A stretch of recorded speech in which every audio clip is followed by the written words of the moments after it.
of July 2021.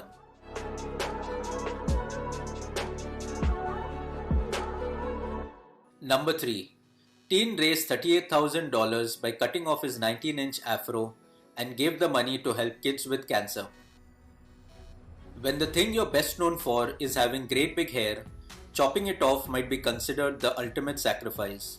But one generous young man recently turned lopping off his legendary locks into an opportunity to better the lives of others. Kieran Moise's impressive afro, which he'd been growing and nurturing since childhood, surrounded his head like a halo. At 17, he was set to enroll at the United States Air Force Academy, and that of course would mean a haircut. Rather than lament the loss, Kieran decided to turn the rite of passage into a charity event benefiting two causes to which he feels a deep connection: St. Jude's Children's Research Hospital and Michigan-based Children with Hair Loss, a non-profit that provides human hair wigs free of charge to kids and young adults suffering from medically related hair loss. During an event held at a local Huntsville, Alabama brewery, Kieran submitted to being shown in front of a crowd of nearly 100 enthusiastic supporters. His lengthy tresses were forwarded to the Michigan charity, and to date, he's raised more than $38,000 in support of cancer research at St. Jude. It's an impressive sum to be sure, but more than anything, Kieran hopes his shaving grace will encourage others to find ways to offer help and hope to those in need. Number 2. Seniors play dress up with nature to personify the magic around us. Have you ever stared at a nature photo of an animal hiding in plain sight and had an almost impossible time trying to separate the creature from the background? Camouflage is an adaptive mechanism that helps organisms to blend in with their surroundings. It can be a life-saving form of self-defense.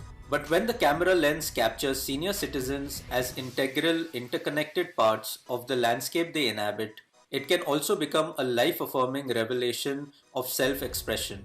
Eyes as Big as Plates, a conceptual collaborative photography project between Finnish and Norwegian artists Rita Ikonen and Caroline Joth, started off as a riff-off on traditional Nordic folklore. Ikonen, who'd been looking for a way to reinterpret the tales of trolls and magic creatures, became intrigued by Joth's photo series of Norwegian grandmothers and reached out to her. But the pair soon realized they were onto something that spoke to the bigger picture about the ways in which the elderly are seen, or perhaps more accurately not seen and valued by society. One that might hold a deeper universal significance than a simple reimagining of regional mythology.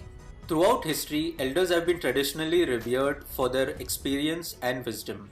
Now, however, seniors often admit they feel as if they've been erased from the larger cultural conversation. But by incorporating older models as almost sculptural elements into their compositions, Ikonen and Joth have created a body of work that takes ostensibly invisible individuals and makes them the center of attention. The result? Each stunning portrait reflects a personal narrative, acknowledged and venerated rather than a life story dismissed and forgotten. Number 1. Volunteers in India do it again, planting 250 million saplings in a single day and seeing 80% survival rate. In just a single day, Indians have planted an impressive 250 million tree saplings in their quest to clean the air. Whereas mass tree planting operations around the globe are receiving more and more skepticism for their actual impacts on climate stabilization, the last 4 major plantings in the state of Uttar Pradesh have climbed to an impressive average sapling survival rate of 80%. Along riverbanks and highways, and on farms, schools, and in forests, millions of residents of the most populous Indian state continue what is now a yearly tradition. A year ago, 20 million saplings were planted along the Ganges. We are committed to increasing the forest cover of Uttar Pradesh to over 15% of the total land area in the next 5 years, said State Forest official Manoj Singh.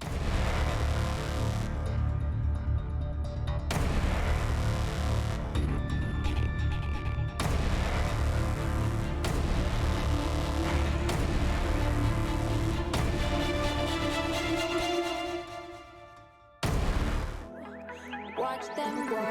I dream I know. Deep are my feelings for you. Watch them grow. I know.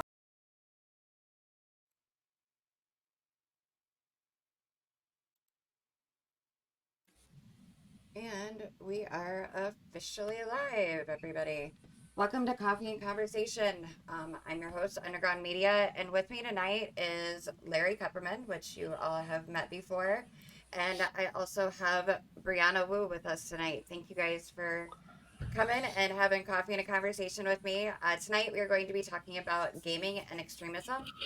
Just a little bit of an introduction. Brianna Wu is the executive director of Rebellion PAC, a former congressional candidate and a game developer. She is also best known for standing up for women in tech against the alt right during Gamergate. And with us again, Larry Kuperman is a business executive, a teacher, and a volunteer with Beyond Barriers USA, which I am the managing director of. And he is also the director of business development for Nightdive Studios, a company that specializes in restoring classic video games. He was named one of the first 50 over 50 most influential in the games industry, and it has contributed to articles on topics including the portrayal of the Holocaust in video games. And now, with that, I am going to hand it over to you, Larry. Thank you. So let me start off by saying that we plan and prepare these presentations weeks in advance. So it's simply a coincidence that we were scheduled to talk about the game industry's history of turning a blind eye to harassment the same week that a large scandal broke out involving one of the largest game companies in the world and the state of California. And we'll talk about this as well. But while you're listening, I want to ask people in the audience to think about what you as consumers should be doing, what your role should be when you realize that this is an industry that's fraught with harassment. So consider that as you listen tonight. Who controls the past controls the future. Who controls the present controls the past. That was George Orwell in 1984. At the heart of every extremist movement, whether it's on the right or the left, is the lie. And the lie is always a means of creating a sense of outrage where one shouldn't be. Jews are trying to replace us. All blacks are lazy. All history is class struggle. In 2014, the lie was that harassment, threats of violence against innocent people, sending out SWAT teams to people's houses, all of it was justified because actually it's about ethics and gaming journalism. I'm sorry, I don't mean to laugh every time I hear that. It's just it's a joke, right? Because that was the line, right? It's all about ethics and gaming journalism, and meanwhile, I'm getting bricks thrown through my window. So yeah, not the best. I think you're dead on though. History repeats itself, and this is not the first time even an American industry has had to kind of wrestle with these kinds of bad actors. It really feels like I'm not quite as old as you, Larry, though. I'm right behind you. I just turned 44 this week. I You're remember looking good for growing up. 44. So There we go. I would There have we go, never, too. I would have never guessed. I appreciate that. No, but I remember growing up and being in the arcades, and like Contra was a great game, and you'd see posters for Contra with women half naked. And look, I'm bisexual. I have no issue with sexualized representations of women, but this wasn't. This was woman is titillation, woman is an object, woman is a reward. It all started there. And, it just kept steadily getting worse and worse and worse and worse. And I really feel like today we've kind of painted ourselves into the corner as an industry. Larry, I'm sure you've heard these same stories. I've heard so many women that have just flat out left the industry in the last 5 years. They're just burned out of it. They're tired of being treated like crap at work. They're tired of players. They're consistently abusive of them. They're tired of this Damocles sword that's over their head where they could be swatted or doxxed. And I really feel like this culture we've built up is a house of cards, and it's starting to collapse, as evidenced by the Activision lawsuit this week. So I wish I could agree that it's starting to collapse, but let me also just point out that I'm sure there are people that are listening that are not as in tune with the gaming world as you and I are. Mhm. But first of all, the acts that part of the legal struggle with Activision. I mean, these are not trivial things. A woman had nude pictures of her shown at the workplace. She committed suicide while on a business trip with her boss. I mean, so these are terrible things, but it's not one company. I mean, Activision follows in the last revelations were about Ubisoft, another international company, and the accusations of Ubisoft followed, close on the heels of Riot Games. Riot Games perhaps is not as well known to people. Again, Activision and Ubisoft are kind of household names, but Riot Games owns League of Legends. It's one of the biggest companies in the world. And by all report, if half of what was said about the culture there is true, it was still a terrible place. Yeah, yeah. And I'm not gonna. Many stories are not mine to tell, and it's sometimes challenging to say this is what women in the industry are feeling. But I have a good friend of mine, and she actually was fired from Activision for being pregnant. Back in the very late, I believe it was the 80s or early 90s, and she actually sued them over it, and she Yeah. lost that lawsuit. Wait, It's unthinkable she today. lost the She lawsuit? lost the lawsuit. So, this culture, it started back then. And the problem is there haven't been any like breaks on this really toxic culture. And I think this is so important to talk about. Larry, I remember when my first GDC, when I went there, was the first time I said, I'm around my people.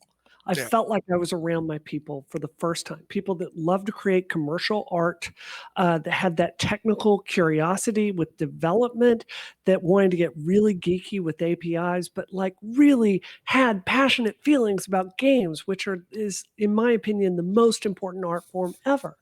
Most game developers at their heart are good people.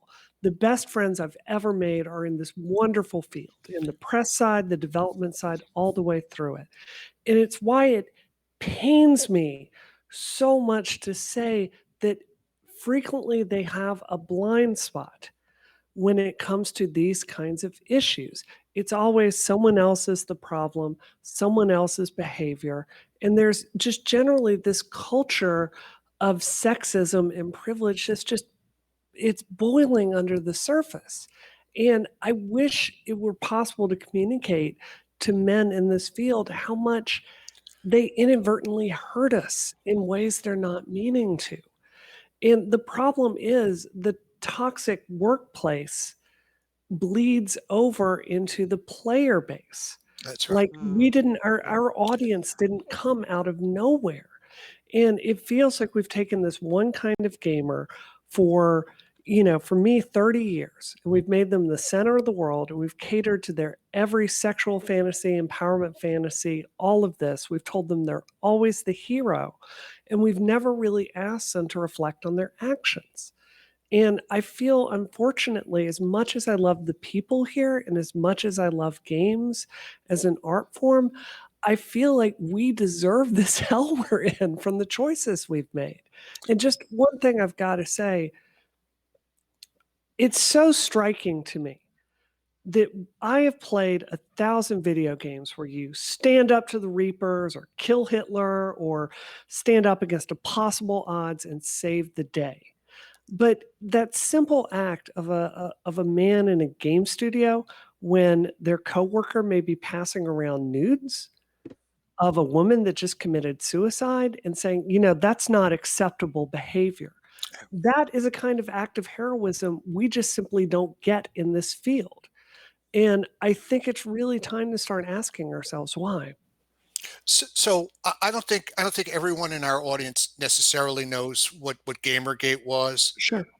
and in particular what you went through. But let me just the title of our talk this evening is about the gaming industry and extremism.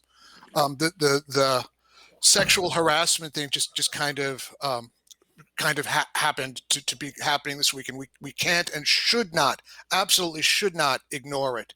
Yeah. But let me just point out that there is a real connection between what happened in 2014 Gamergate and what's happening today, and certainly the things that happened on January 6th this year. And you don't have to go very far. I mean, you can see that direct connection when you look at Steve Bannon. Yep. So Steve Bannon began his career at Goldman Sachs as an investment guy there. He then found, a company that was reaping money that he didn't understand where it was coming from. He began to research was Hong Kong's Internet Gaming Group. From the Internet Gaming Group, which was doing arbitrage, they were basically, it was based off of people in third world countries, very low income, who for pennies would do all of those arduous things that you didn't want to do in a video game to level up your character. So, in World of Warcraft, the famous thing was boar hunting, right? You just repeated the act over and over again, and you built up, your HP on that. That said, Bannon then moved from his understanding of what he had found in online games to Breitbart, which he ran for a while, and then to President Trump's campaign, to Trump's presidential campaign. Bannon himself, made the connection when he said, you can activate that army.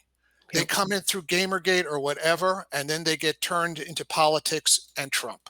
Yeah. So I just want to say that this is not unrelated to the main mission of Beyond Barriers and of Underground Media. It is in fact core for that. So with that said, Brianna, would you mind sharing what happened, your experience during Gamergate? Sure. There's not a good way to have a Law and Order episode made about your life. That's unfortunately what happened to me during Gamergate. I can tell my part of the story. Basically, in 2014, I had founded a game studio. We had worked so hard in putting my values into action. We had a studio of majority women shipping a game, a really sophisticated Unreal game, basically starring women characters, right? So I'm just living my dream. I'm doing what the internet always tells women to do. You don't like the way we portray women? Go make your own games. And I said, okay, I'll go do that. I'll raise a ton of money and I'll go found my own studio. So my mind at this time was very much on, Larry, you and I have similar jobs, running a studio, raising capital, finding the right people, keeping them happy, developing relationships with journalists, working with Unreal to make sure we have the tech we need, lead developer stuff. But something really dark was happening at the same time, where woman after woman after woman that I knew was being targeted by a mob. It started with Samantha Allen, who was writing for Polygon at the time. She had made a tweet basically noting that at this time, Giant Bomb, which is owned by CBS, had once again chosen to not hire women and was going to remain yet again a staff of all white men. She sent out a tweet about that, and they decided to destroy her life for speaking up on that. Later that year, Lee Alexander was targeted, Maddie Bryce was targeted, Jen Franks was targeted, Zoe Quinn was targeted, Catherine Cross was targeted, and just person after person after person was targeted by this mob online. And they put together what I call the playbook. The playbook is to find someone you want to shut up, and you go into their past on the internet and you research everything. You research where they went to school, you research who they dated, you look for news, you go through everything they've ever tweeted, and you find something to attack them with a mob. And if you can't find anything, you just take something out of context and change it to make them look bad. And they ran that playbook on woman after woman after woman after woman. And I was going nuts in back channel. Before I stood up to Gamergate, what people don't know is I was writing every single man that I knew with a position of power in the industry, didn't know you at the time, Larry, and asking them to act, asking them to get their butt in gear. Greg Miller, Steve Butts in IGN, I could go down a list of 50 people. And I'm like, look, these are your colleagues. Your colleagues are being run out of the industry. Why aren't you standing with them? Do you have any idea how much power your voice has? Please help us. And just by a person, no one did anything. So eventually, when I started talking about this stuff, they eventually went after me.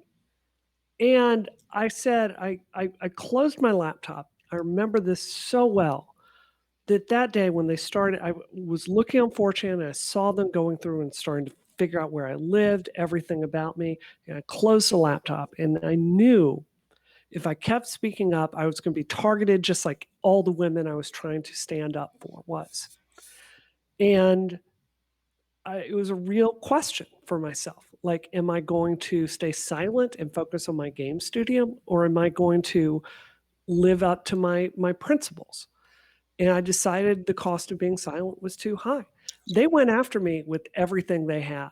The horrendous death threats that they based a Law and Order on, bricks through my window, videos going through my entire life. I had people go to my college and impersonate me to get my transcript and release those on Reddit.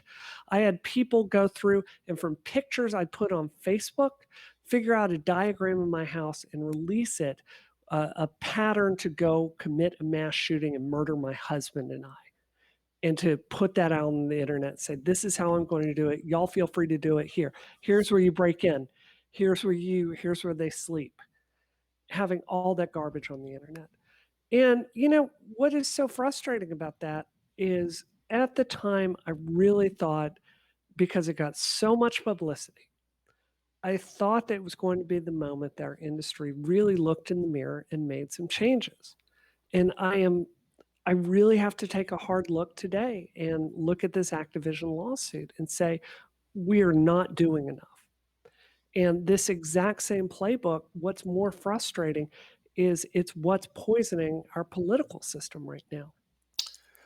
So there are clear clear channels between what started out as a thing on 4chan talking about games and how it came to politics, but the whole idea of militarizing this group of people of disaffected people for many of them, I don't know. I would like to give them the benefit of the doubt and say I don't think that they were realizing how evil what they were doing was, or the consequences of it. I think they thought it was just another video game. Actually, can I say something about that really quickly? Absolutely. I get messages. Here's one I got today, Larry. I'm not going to read her name, but a trans woman wrote me today and apologized for participating in Gamergate. Hi, you don't know me, but I owe you an apology. She tells her story about being in the closet and hating herself and spending a lot of time on 4chan. I just wanted to apologize to you for being part of a thing that caused you so much harm. I wish I could take it back, but I can't. I get messages like that literally every day. And what I think is happening is I think people were tricked into being digital soldiers for a really terrible cause. And this isn't the first time in history this has happened. And I think it's a really nuanced conversation we need to have about how our decision to carry, the 90s message board rules for the entire internet and how we behave, how it's leading to basically radicalizing children. And these people are traumatized, Larry. Like they feel really guilty about the things they were caught up in and what they did. I mean, it's serious stuff.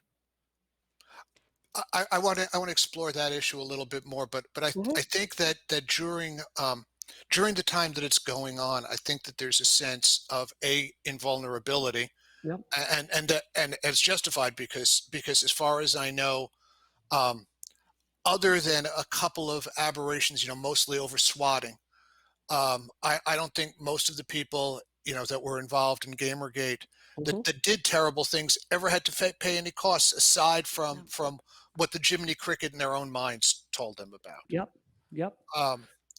I would agree with you on that. Not just about the whole Gamergate thing, but even with anybody, like I like to call them keyboard warriors. because Yep. you can say anything behind well, they think you can say anything behind a keyboard and a screen and get away with it, and some unfortunately do. But it's almost like the keyboard and not having that interaction, you don't see the people on the other side of that as an actual person anymore. It goes back to the dehumanization. And I think what you got, Brianna, was, with this person telling you, look, I am so sorry for what I did. Like, I truly regret what I did. It's the realization that comes later that no, this was really another person that you did this to. This wasn't just a game. This wasn't just something that happens on a screen. Yeah. Yeah.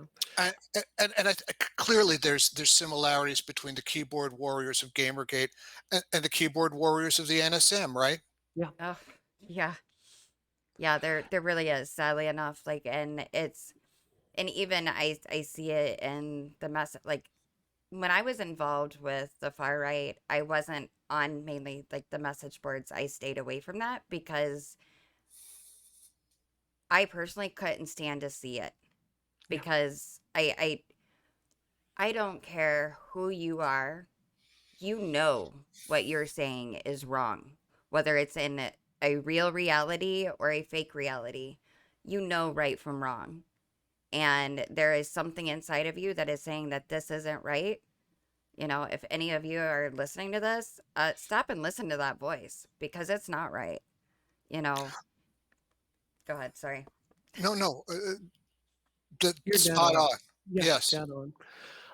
I want to talk about like pragmatic solutions because Hmm.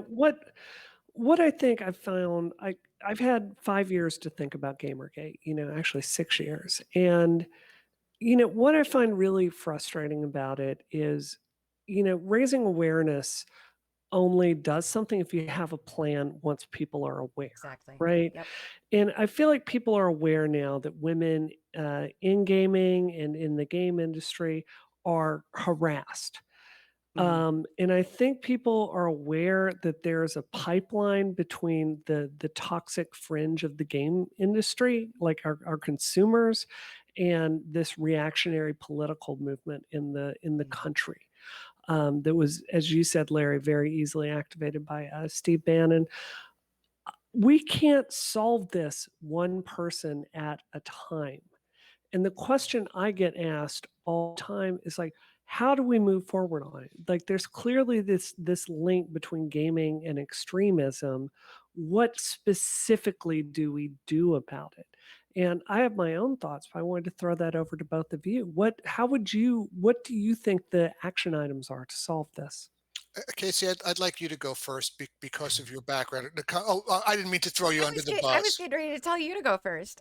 All right, I'll go first on this. It's So not good. I'll go first on this. So I'm a firm believer that the antidote to extremism is not the opposite extremism, right? Yep. That it's moderation. And I have been and I make no bones about it. I have been a liberal all my life. I was clean for Gene in '68, so there's that. But one of the problems with liberal organizations, and Brand, I'm going to throw this to you, just a note about where rebellion Mhm. might be going. Um, we there's a great quote that liberals can understand everything except why people don't agree with them, and there's some truth to that. We can't have, let me see. So I've been a liberal since literally the '60s. As a teenager, early on working in campaigns, and That's just because you were a teenager in the 60s. But anyways, go ahead. that's exactly the point. That just doesn't go to show that I'm committed. Just goes to show that I'm old. Um, but um, but my positions on a lot of things, and on things that I think are kind of basic truths have stayed the same. But it's funny when I express some things. My more progressive friends find me to be conservative to their point of view, and that's okay. I mean, that's fine. It's, being progressive is kind of a young person's game, all right, and they should be pushing us. That is what their role should be. But at the same time, don't be exclusionary. Be inclusive. Form. Well, the folks. I wish Red was here tonight. You know. I really do. I spoke with him. I really do regard him as my brother. We don't agree about a lot of things, but there are some fundamental points of ethics and morality that we do agree on. And to me, those are more important. I mean, if I needed somebody to have my back, and I don't mean in a physical sense, but if I needed support from somebody, I know that Red would never turn me down, and that's an important thing for me. I love telling the story about Jeff and about Acacia. I mean, you people are literally the bravest people that I know. So there is that, but you've never shunned me, despite the fact that we disagree on a lot of points. So I just wanted to put that out there. I think part of it is that our politics needs to be. We need to think about whether the center can hold. Yeah. I don't know. I mean, Larry, I've had the opposite reaction with my family. I was adopted, and my family basically threw me away a long time ago, my adoptive family. And a lot of it was over political differences. Like, they are hyper conservative, and it was really like us just living in alternate realities. To be really honest, they had gotten radicalized by Fox News. Yeah. And in a way that was just irreparable. So I think I don't mean to diminish it. I think what you're talking out there, the values I certainly try to live up to. And I can tell you, especially with my job, I do encounter the idealistic progressive wing of our party, who are great people and very enthusiastic volunteers. But I do recognize that there's occasionally a little bit of distance between how to get things done and how to tweet that I think is sometimes not helpful. But for me, I like to think about systems, right? What systems are broken here that people are getting radicalized? And I'm old enough to remember what these conversations were like in the 90s, where, by the way, Newt Gingrich was shutting down the whole government. This was not like a utopia, but there was not this it was a lot more civil at the time. And when I ask myself what has changed, I really feel very strongly that social media is the biggest variable. There's this pattern throughout history that we invent a technology and then we discover what the effects of it are.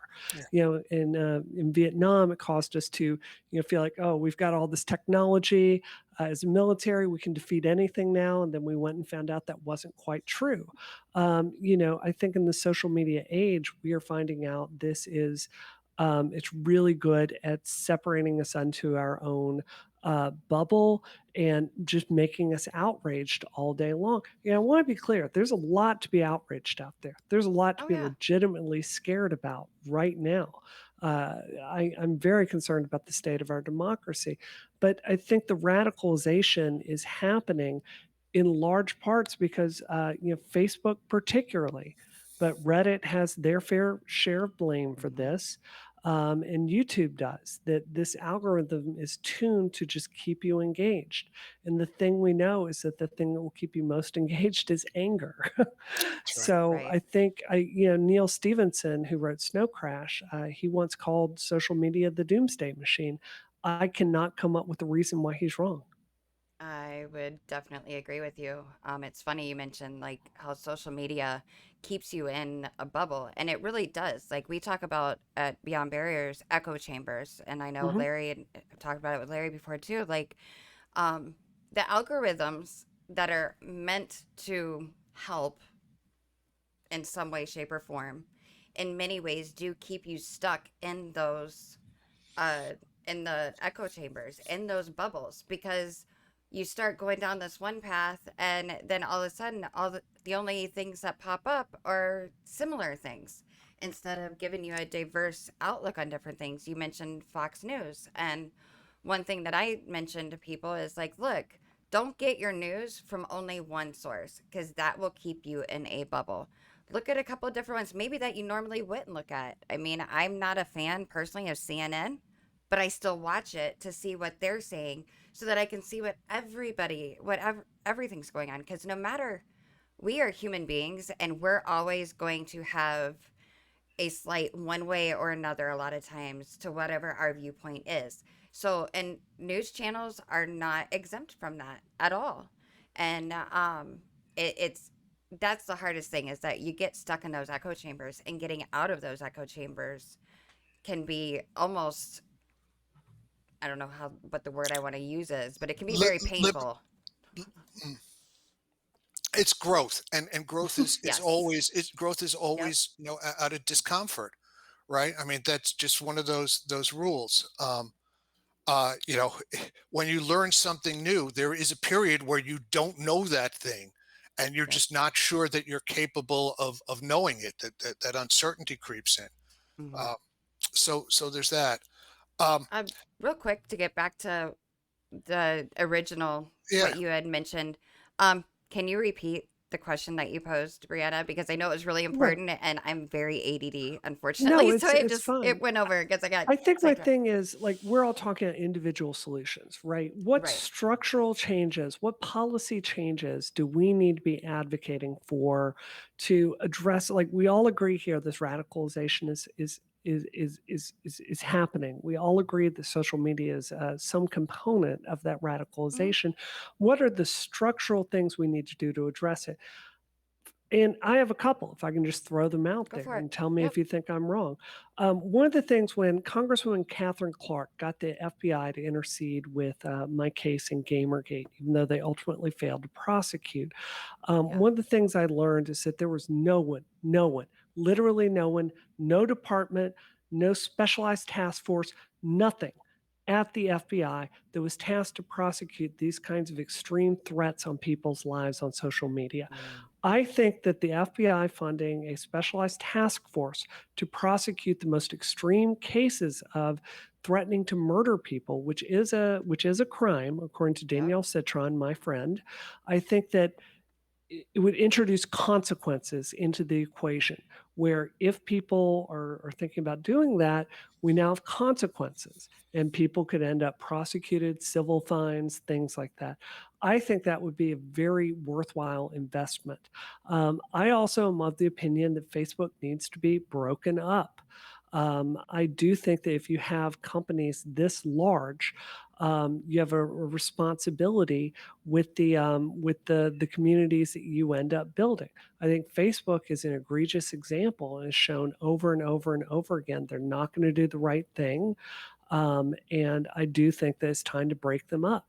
One of the things, if you look at Twitter and you look at Pinterest and some of these other smaller social media networks, they have increased their harassment policies. They have addressed this.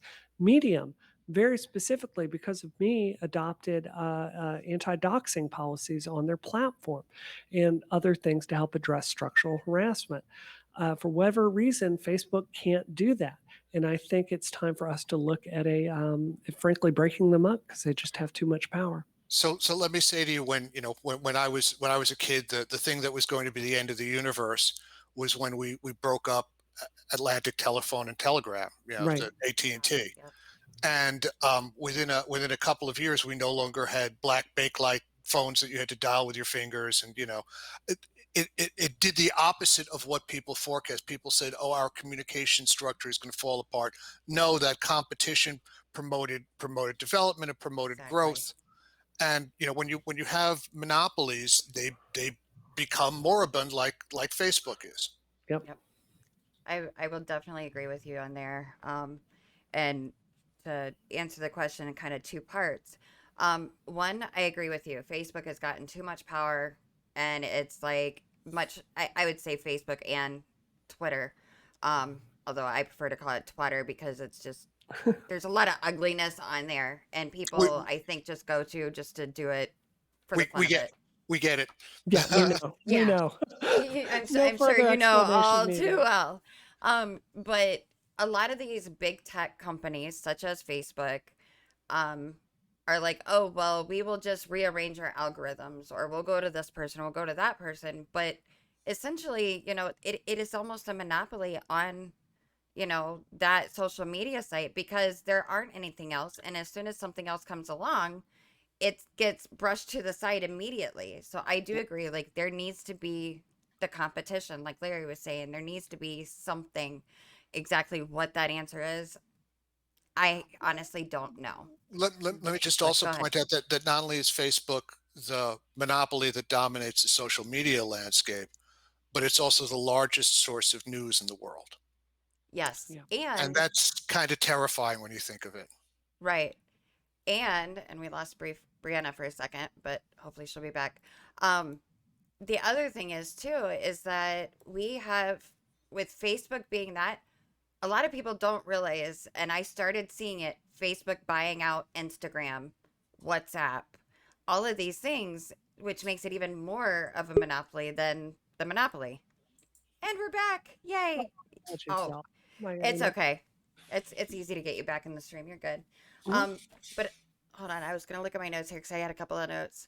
Um, for one, I agree. I think there should be um a FBI task force, or even I think we need it at the local levels as Mhm. well, because online is where that's the reality that we live in today. Whether we Yeah. like it or not, that's essentially the reality that we live in today.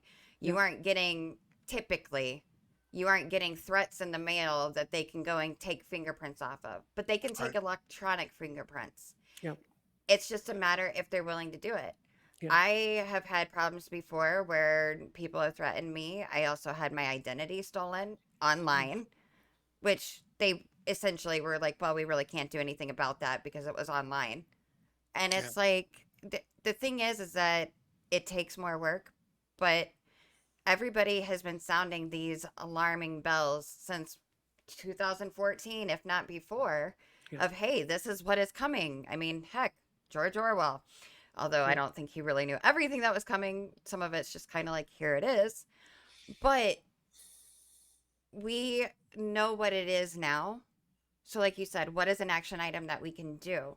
Mhm. One, we can take personal responsibility, because the thing with being online, a lot of people skirt the whole personal responsibility thing. Oh, it was on a chat board, it was on an Insta message, it was this, it was that. But we need to get back to society realizing that there are personal response. Everybody has a personal responsibility, and every action has a consequence, whether that's good or bad. Yeah. So, looking to find some way to enforce that is something that we really need to do. Yeah. Um, Something Go else I ahead. feel really strongly about, if y'all don't mind me saying, is Go for it. I feel like very, very strongly we've got to fund, basically, if you look at groups out there, they're trying to find people that have been radicalized and to like back them away from the brink. They are scrappy, they're underfunded. We need that times 1,000. And I realize it's Absolutely. tough to do in a nonpartisan way, but I feel like the fabric of our very country is being torn to pieces. There's a video that came out today with a man in the hospital about to die from coronavirus, and they're interviewing him, asking him, do you regret not getting the vaccine? Are you going to get the vaccine? Would you tell people to get it? This man has been so scrambled by all of this stuff that he has answers that just don't make logical sense.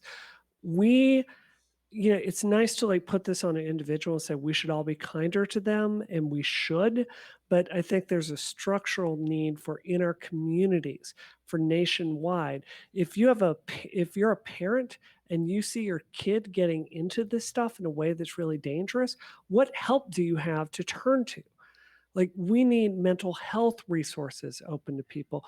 We need specialized people in deprogramming people that have found their way onto 4chan and now can't have a normal social life because they just haven't had that socialization experience. And by the way, I've met a lot of those kids.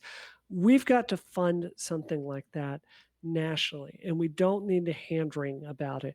Other countries around the world have programs, national programs to bring people together, to give us a shared narrative, to help us solve big problems. And there's no reason we can't do that in America.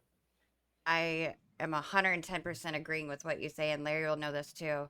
We at Beyond Barriers are 110% right now Hmm. funded within ourselves. Like we are Right, doing this all pro bono. right. And I was just telling our founder the other day, I said, we work more than people that actually get paid. Yeah. But it's because we love what we do. We care about what we do. Hmm. But the thing is that there are a lot of groups out there that say, you know, oh, we'll do this and oh, we'll do that. Well, if you've been around for 10, 15 years and the problem's only getting worse, what are you doing? Right. I'll do a commercial message because I know you won't. If you're Thank you. if you're listening to this, if you're listening to this and you agree that that this kind of work is important and should be supported, go to Beyond Barriers USA and contribute there. Yeah. I'll actually put Really the link important up in work, the and one by thing. one you can make a huge difference. I think we need to fund organizations like yours with many millions of dollars. Well, and I Yeah. agree because we have our own in-house research department Hmm. that literally Universal Discourse actually who's co-streaming with me this tonight is our director of research and training, and she literally works round the clock. She helps with our interventions also and has talked to some of these people that, I mean, children are getting radicalized at 6, 7, 8 years old. Right. And it's in a lot of, I think a lot of the older generation, not talking about you, Larry, and you're not old, by the way, um, but they fail to realize that people are getting radicalized younger and younger. I'll Yep. give you a prime example. My, well, now 14-year-old, all of my boys are into gaming. I'm actually like the cool gamer mom, but it's so funny to me. But he was playing Minecraft, and there's a kid in there building swastikas. So he did the right thing. Mm. He went in and he reported them and everything else. And now, mind you, I kept my kids sheltered from what I was involved in. And I'm glad that I did. Now that they're a little bit older, we can have some of those hard conversations that for mom is not a very easy thing to do. But because of where I've been, I know those conversations need to happen. Um, but and it it made me feel good as a mom that the kid drawing the swastikas in there pissed him off. Mm. He's like, that's not right, and I'm like, thank goodness, my kid is seeing this on his own before we're having these conversations. Yeah. And but the other thing is too is that I saw somebody the other day on a tweet. It was probably a Minecraft or a similar game. The kid was probably like 8 years old, and somebody was in there doing the same thing. And evidently, this was um, a Jewish family because the kid was getting trolled on there, and he was saying nasty things to him about being Jewish and this and that and everything else, very anti-Semitic. And the mom was like, how do we report it? You have a report button, but are they going to really do anything? Because they don't follow up. You can report things on Twitter all day long, and you're lucky you're not going to get an actual person. You're just going to get a random response, and that's it. So another action item would be it's for these companies. I don't care how big, little, or small you are. Follow up with things that are being reported So Yeah. and so do so something. as part of the problem, as a male gaming executive, no, I'm serious I know. about that. I know what you're saying, though. Yeah. As a male gaming executive, the only way that you're going to get companies to do that is when there's a financial reason for them to do that. When if they don't follow up on a report, when you press that report button, if you don't get a response in 24 hours, they get a $25,000 fine that goes up by $25,000 every day. And you watch how quickly they get on top of that stuff. Oh yeah. Yeah, like you said, I mean, especially for companies, it being a financial issue. The financial is everything that, like, that's the one and only thing that We're gets we're in tr- companies. we're in trouble now. Brianna's going to the book. No, Oh, no, no. no. I wanted to say this is a book written by my friend Carrie Goldberg, Oh, and she's a really brilliant lawyer on this. I realize the discussion we have about Section 230, which is basically the foundation of an internet, has been hijacked by yep. political actors in really disingenuous ways. And I had the same opinion everyone else has in the tech industry before I read this. This is by a woman that spends her entire life helping people that have been targeted for harassment in court. And she outlines some real problems that Section 230 has, Larry, as you said, in trying to get these companies All right. to answer for egregious actions in civil court. A really good example she starts the book with is somebody at Grindr had a jilted ex boyfriend. And that jilted ex boyfriend started making accounts with him all day long, every day, and sending random men to his house to hook up and have sex. And he tried his best to get Grindr to address this in back channel. And they had every single liability in the world with that, in part because of Section 230. Yeah. I'm not saying I think Section 230 needs to be appealed, but I do think there's got to be a way that's lawyers can get together, can open up companies to liability in extreme cases like this. Because as you said, until the financial incentive is there, it's just simply not going to get better. One of the things that we do poorly in America, and that has been more and more mishandled, is we look at law and statute as though it was writ from on high. Yep. Right. And I would just like to point out that as somebody that spent a large portion of my life teaching religion classes, if you look at the 10 Commandments from the Jewish version to the Catholic version, they rearranged them. So if we can fix the 10 Commandments, we can fix Section 230. Right. Exactly. Hey, Brianna, would you do me a quick favor? I wanted to post up in chat. Who is that book by? Oh, this is Nobody's Victim. Carrie Goldberg. She's amazing. Yeah, she's a good friend of mine. When Alex Jones sued me, she gave me some excellent advice. Wait a minute. Alex Jones sued you? He sure did. Sorry, I don't know why that I won. so I awesome. Won. It was great. That it was doesn't great. surprise me either. But wow. We're gonna have to talk about this off channel someday. I'll tell you the quick version. I accurately quoted a newspaper article that in one of his lawsuits, a bunch of child porn had been dumped along with his documents in discovery.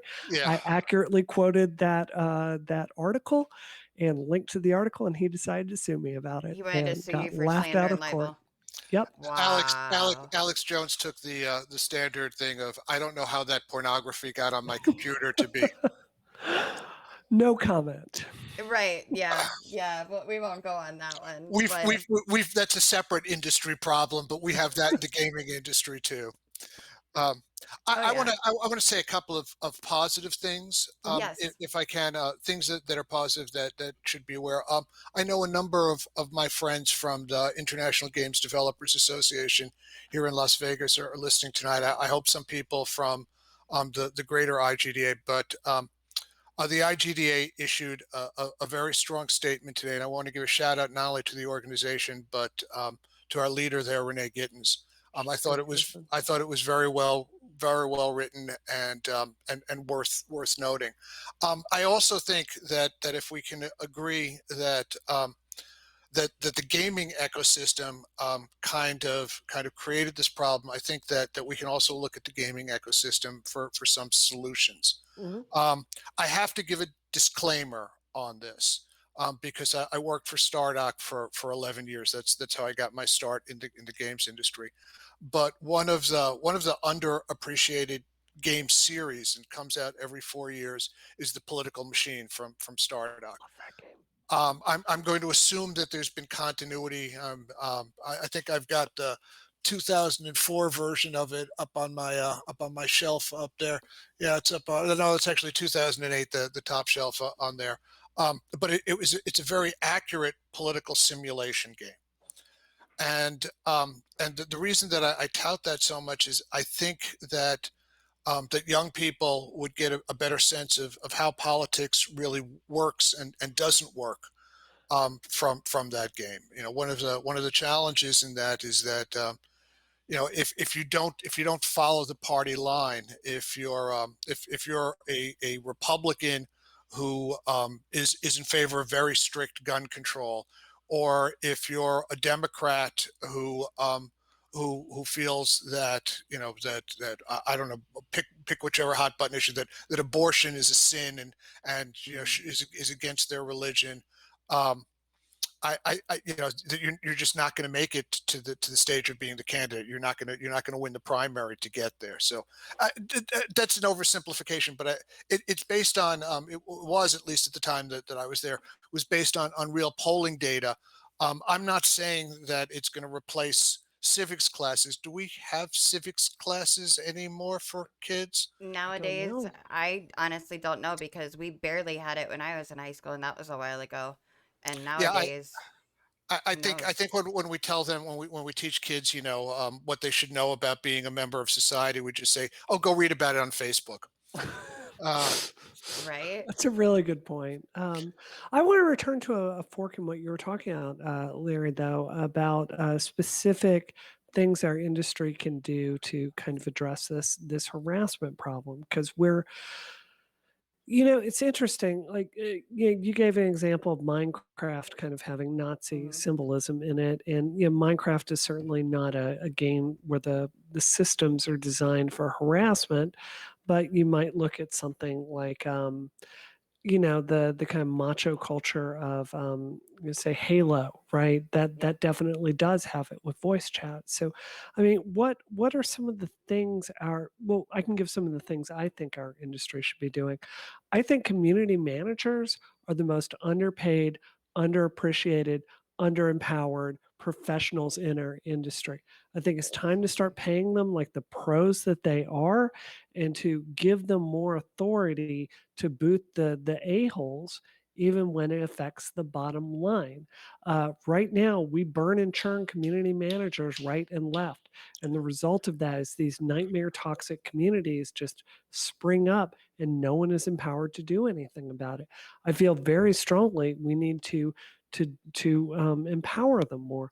I also think that when we're designing our fundamental game mechanics, there needs to be somebody in the loop whose job it is saying, how can these mechanics be used to hurt someone or harass someone? And I think both those things are action items we're not doing in our field. I think you bring up a very good point, and it's something that we brought up many times in this conversation. And it's one thing that, you know, over at Beyond Barriers that we keep trying to hit home too. It starts in the community, it starts in your home, it starts in the community because that's where, and then you grow from there.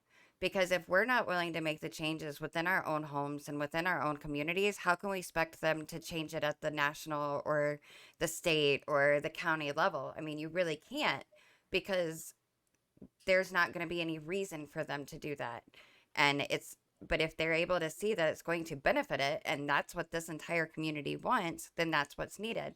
Real quick, I wanted to say, one of our viewers on Twitch said, a thing with extremism is that a lot of what groups and companies do is simply play a "this is sexist, this isn't sexist" video or seminar that may show sexist actions, but doesn't at all go into why something is like that.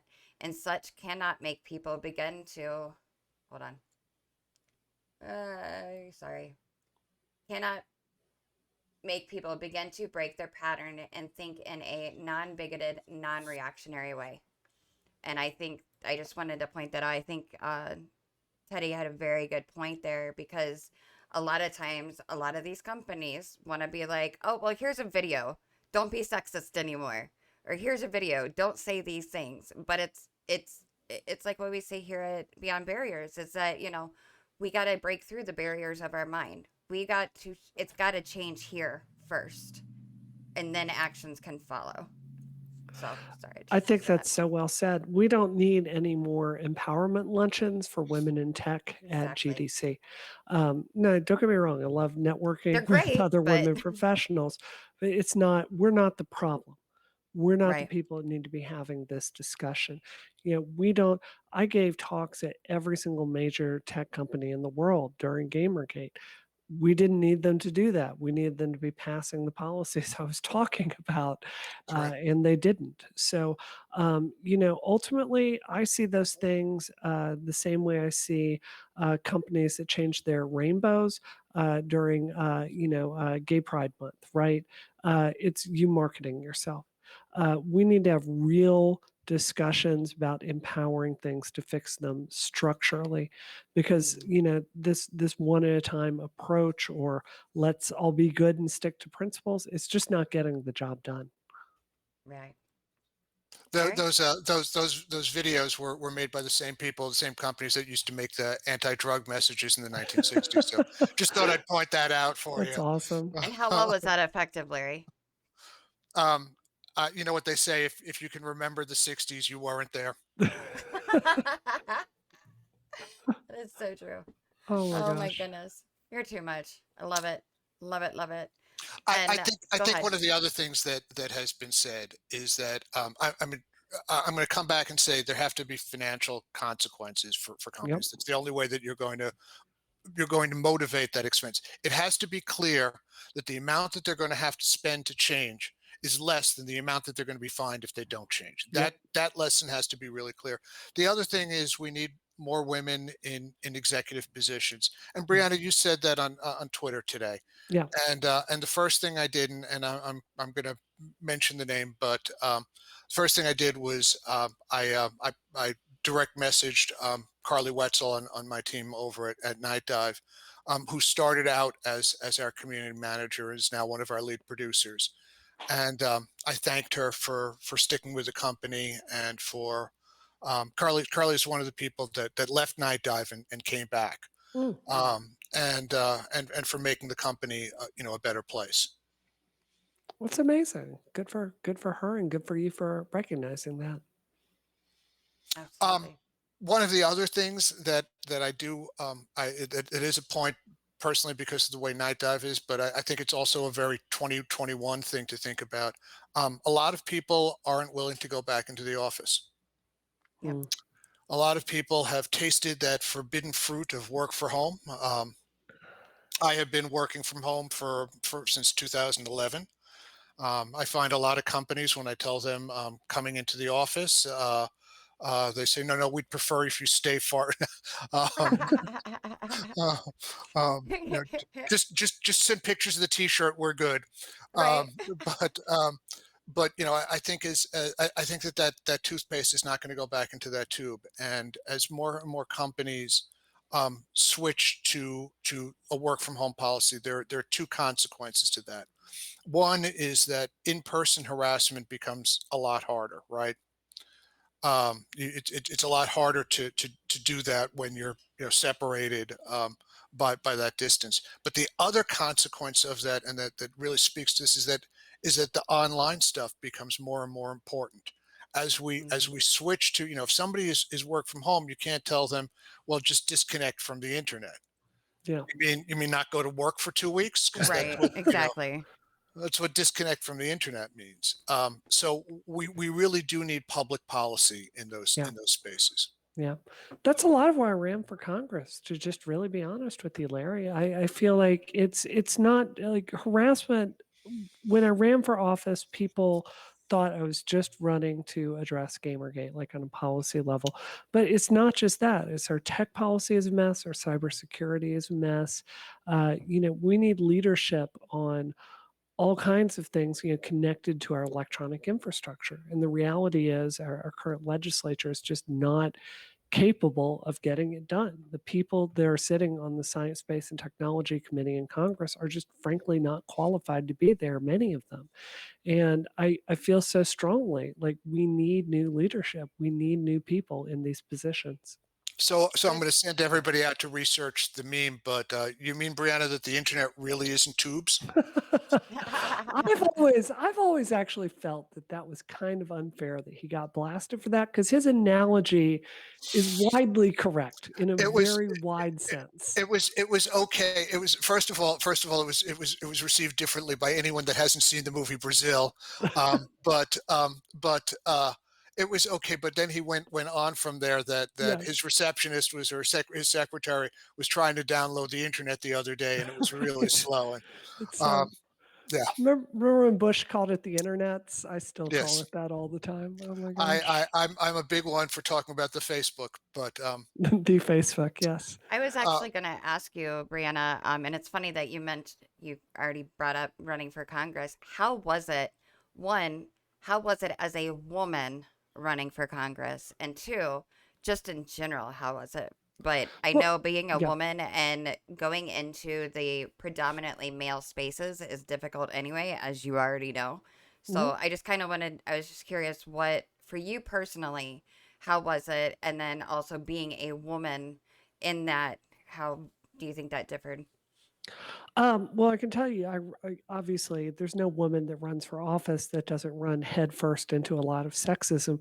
It was maybe 30% of the sexism of the game industry, just to really be honest. I mean, I had meetings with union leaders and they called me little lady. And I was like, "Is this the worst thing that happens today? Nobody's sending me a death threat. This is great." that's Right, right. right. Uh, you know,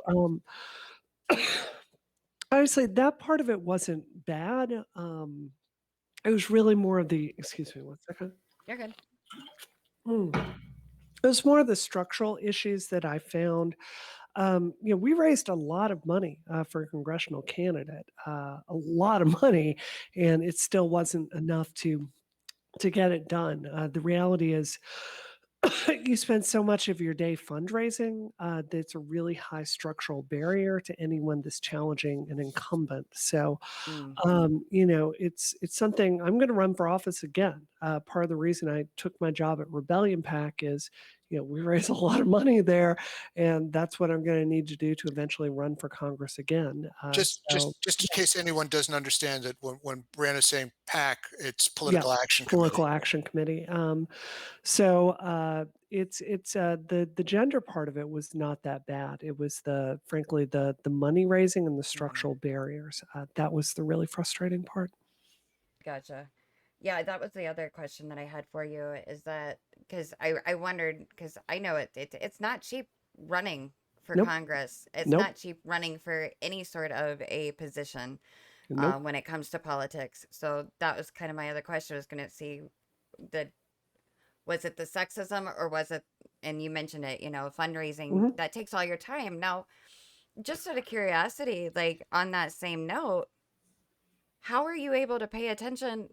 How do we expect our leaders and people running for office to pay attention to the actual things that need to get done and the issues at hand if we're making them run around trying to get all this fundraising to be able to even get on the ballot?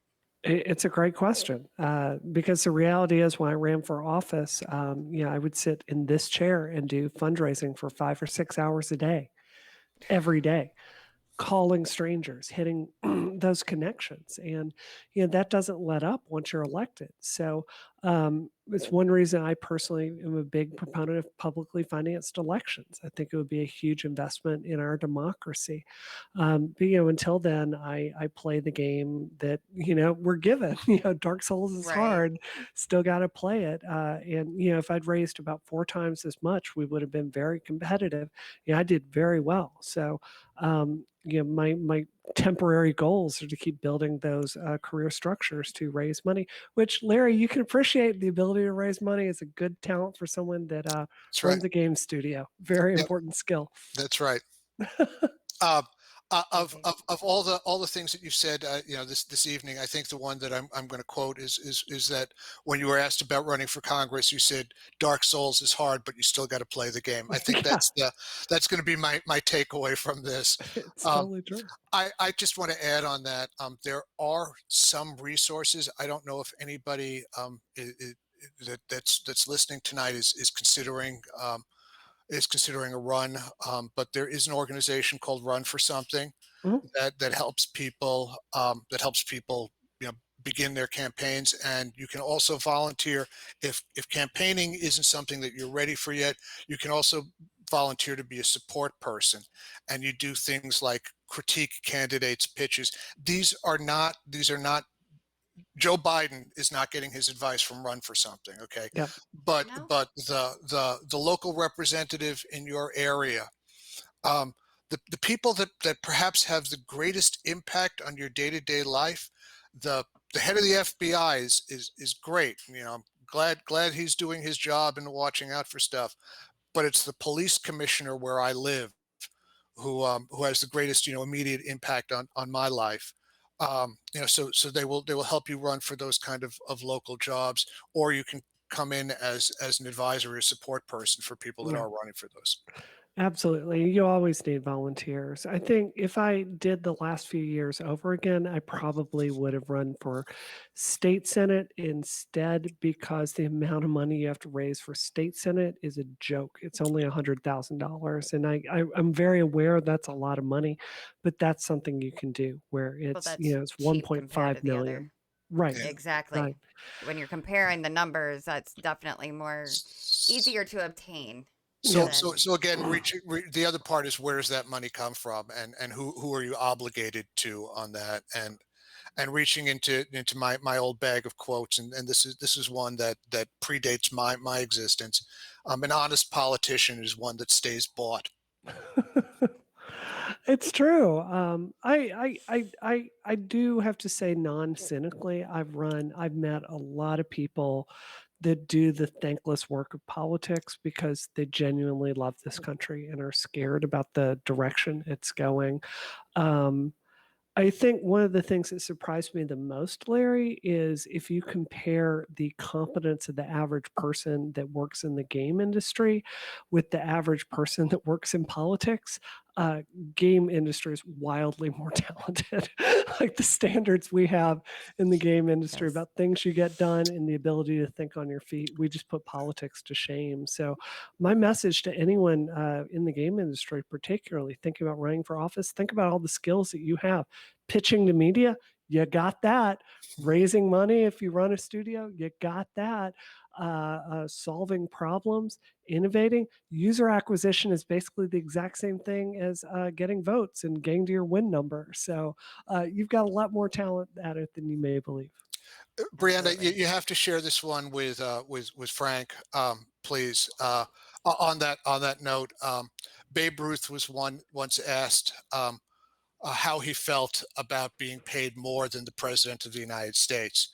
He paused to think about it for a moment, looked up, and said, "I had a better year than he did." That's about right. I love Oh, it. yeah. Well, I appreciate you guys so much for coming on. And I definitely, if you're both are willing, would love to have you on again. Because, I mean, an hour is just not enough time to, well, I could talk all day, but that's besides the point. Um, in closing, we talked about action items and what we can do. Um, what would be, if you can give either one, two, whatever action items to do that an individual watching this or hearing this would be able to do, what would it be? And I'll start with you, Brianna. I'll just give one. And it's a little sentimental for my taste. I'm an engineer, so I tend to be a very pragmatic person, but I heard this and I loved it. Nina Turner is one of the races we're working on, and she has a quote that I just think is brilliant. And it's, be hard on issues, but be soft on people. And Yeah. like that young trans woman that wrote me today that had spent a lot of time harassing me. I it's sometimes hard because there was so much damage there, but I found it's best for me to just forgive people, right? And you run into this in politics overall. Like maybe someone doesn't agree with you completely on something, or you think they're wrong on something, or they've done you harm in some way. Be passionate, be hard. Don't compromise on your principles and who you are, but realize everyone out there has a tough road to go down, And the more empathy you can give them, I think the healthier you ultimately are. I've got 2 points. One is to repeat that commercial message that groups like Beyond Barriers USA, again, I'm plugging the website, are really important to go forward. And the most profound and important words in American history are my fellow Americans. Mm. I think I said I wasn't gonna cry, and here you are making me tear up. It's all your fault. Not really. Oh my But goodness. you know how long I think people have allowed their politics to determine their humanity. Yeah. And if there's one thing that I can tell people, it's like, yeah, I try to stay centrist as much as possible. And it is possible.